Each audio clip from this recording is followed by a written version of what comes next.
caadooyinku waxa weeye waa ficil wal oo aad samayso oo aad u samayso si maalinla ah amba si soo celcelisa kaasoon kaaga baahnayn wax fikira wax go'aana wax adkaysiya wax kala doorasho ah inta midnaba kuguma haya caadadu waa ficil yacni si maalinle aad u samayso oo aan fikirna u baahnayn go'aanna u baahnayn adkaysina u baahnayn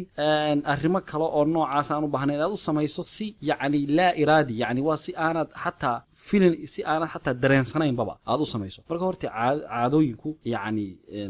qayaxideeda ugu soo aan sidii waa ugu macquulsani wataa su-aasha labaad waxa weeye intayn leeg bay muhiim u tahay caadooyinku nolosha ibni aadanka haddii haddaba aynu in yartaa tusaale ka bixinno waxaad arki karaysaa markaynu akhriyayno buugaagta amba taariikhaha dadka adduunka raadka kaga tegey yacni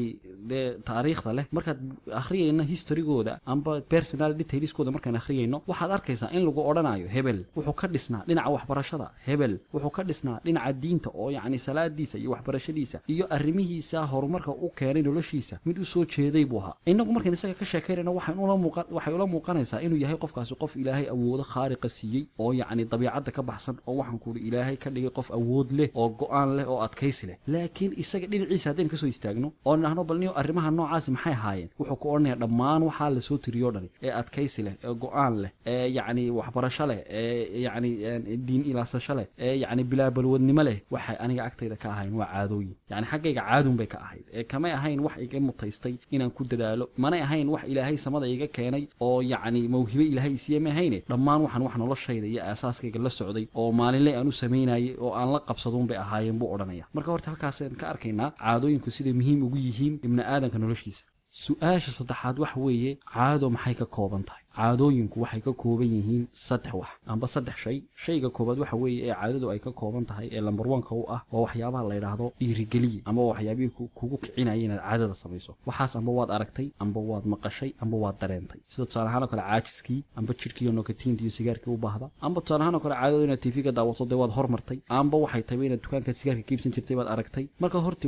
steebka koobaad ee caadadu ay ka kooban tahay waxa weeye taxfiis amba waxa la yidhahdo yacni dhiirigeliye ka labaad waxa weeye ee caadadu ay ka kooban tahay waa ficilka laftirkiisii waa ficilka laftirkiisiiyo dee markaad soo qaadda baakadkii ee aad sigaarkii shidato waa ficilkii waxaad samaysay caadadii ahayd sigaariyo cabka markaad buuggii soo qaaday aad akhriday waxaad samaysay caadadii ahayd wax akhriska markaad tvgii daawato waxaad samaysay yacni waxa weye waa ficilka laftirkiisa ka labaad ka saddexaad waxa weeye waa riwaadhkii amba waxa weye natiijadii aad helaysay tusaale ahaan oo kale taxafiisku wuxuu noqday inaad caajis dareentay amba kelinimo aad dareentay ficilkii muxuu noqday inaad facebookii furtay oo aad social mediahii gashay natiijadii ama maxsuulkii soo baxay muxuu noqday ina aad dareentay inaad keli ahayn ina aad naftaadii raali gelisay in aad xaraaradii kaa baaba'day in ay jidhku nokotiintii qaatay inaad refresh dareentay waxaasoo dhan waa ka saddexaado waxa weeye waa maxsuulka amba waa natiijada laga helo ficilkii la sameeyey bal markaynu saddexdaa caadadii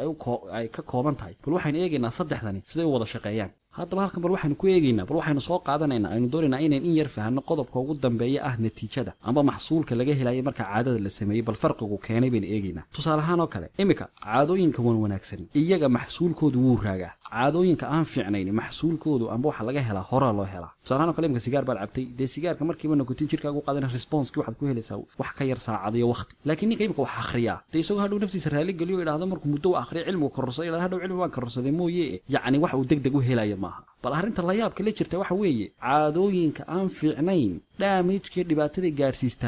dhibaatada ay gaarsiiyaan qofka waa mid wakhti u baahan yacni caadooyinka aan fiicnayn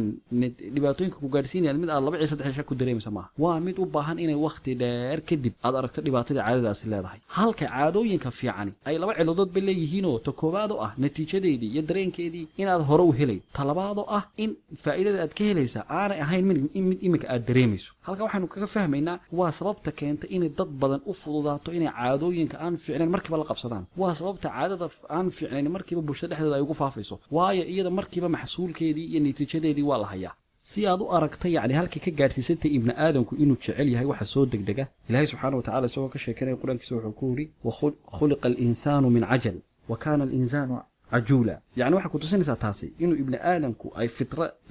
isaga ku dhex jira ay tahay inuu wax